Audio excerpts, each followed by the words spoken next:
मृत्यु जीवन का अंत नहीं है, वरन जीवन यात्रा मील का एक पत्थर है, जिसे पार करने के बाद यात्रा की और भी मंजिलें आती हैं।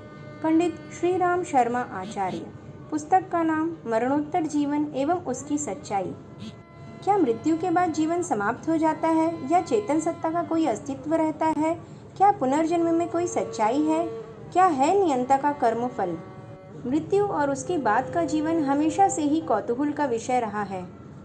मृत्यु के संबंध में भिन्न भिन्न धर्मों में भिन्न भिन्न धारणाएं हैं, लेकिन एक विषय में सभी एक मत हैं। मृत्यु का अर्थ जीवन का अंत नहीं होता। प्रस्तुत पुस्तक में इसी विषय से संबंधित प्रश्नों के उत्तर आपको मिलेंगे। पुस्तक के कुछ सद्वाक्य। न जायते म्रियते वा कदाचिन्नायम, अर्थात आत्मा न कभी जन्म लेती है और न कभी मरती है। भाव, संवेदनाएं, अवस्थाएं, चिंतन की दशाएं और स्वभाव ही अगले जन्म में संस्कार के रूप में साथ में रहते हैं। संस्कार किसी ग्रह नक्षत्र की कृपा से नहीं बनते बिगड़ते, वरन मनुष्य अपने मनोबल, विवेक और पुरुषार्थ से ही उसे निखारता है।